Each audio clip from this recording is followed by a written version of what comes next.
Okay, hello. You are welcome to the Driving the Impact Agenda once again. This is the channel where we try to link or bridge the gap between academia and the public.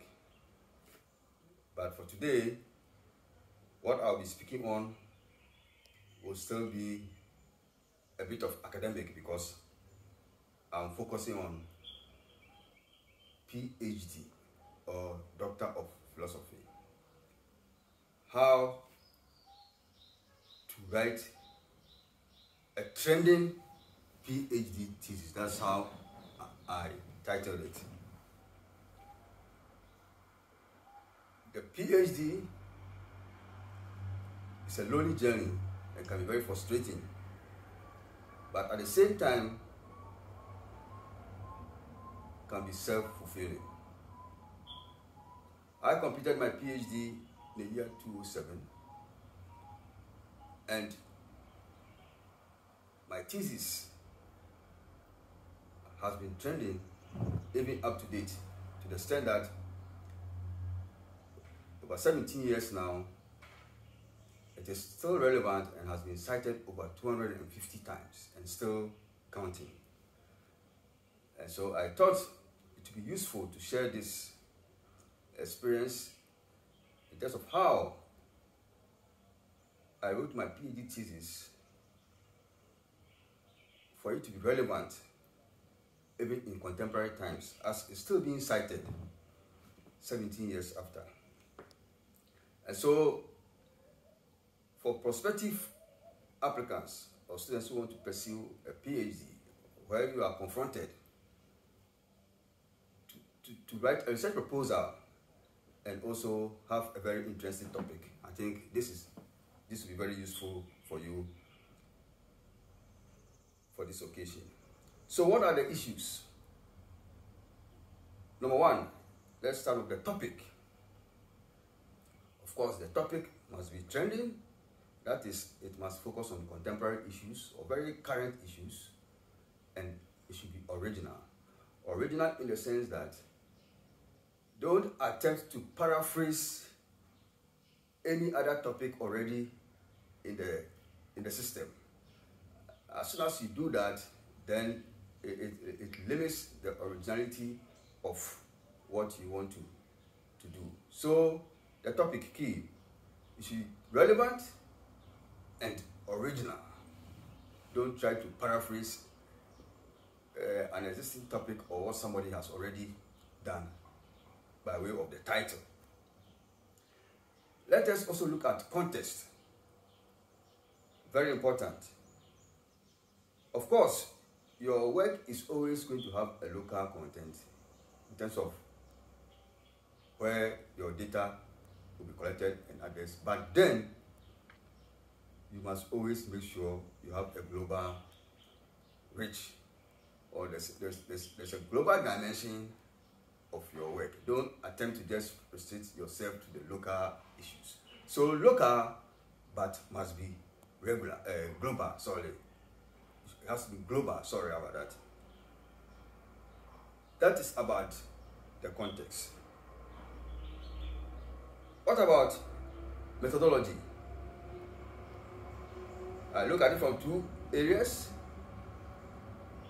and this is linked to the issue of the use of theories in research. It's either you are testing a theory or you are developing a theory. So aim to test a theory or develop a theory in your PhD thesis.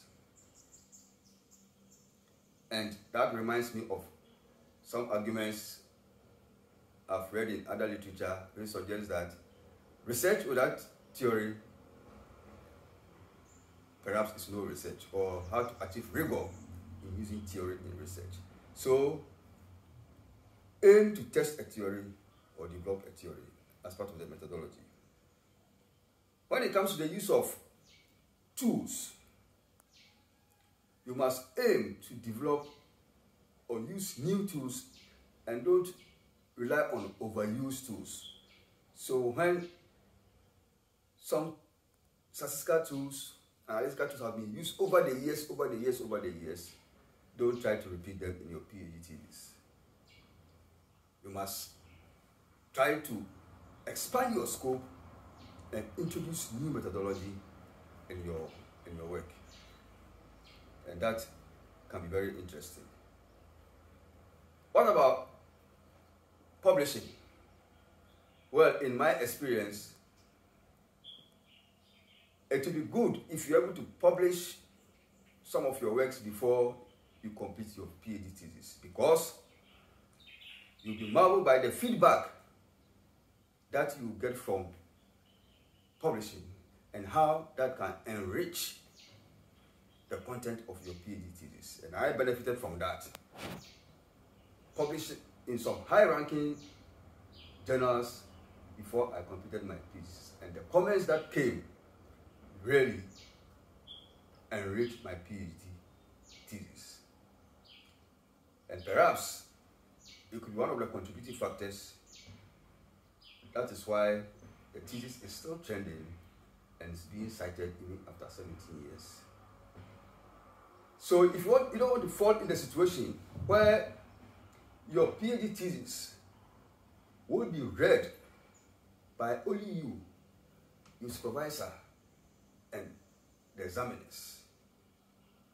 And I hope you are getting me. You finish your PhD thesis, apart from your supervisor who read it, and the external examiners, it must be read by other people. If you don't want to fall into that trap, then these issues that I've mentioned, looking at the topic, trending, original, context, local and global, methodology, using theories or testing theories, new methodologies and tools, and try to publish before you finish your PhD thesis.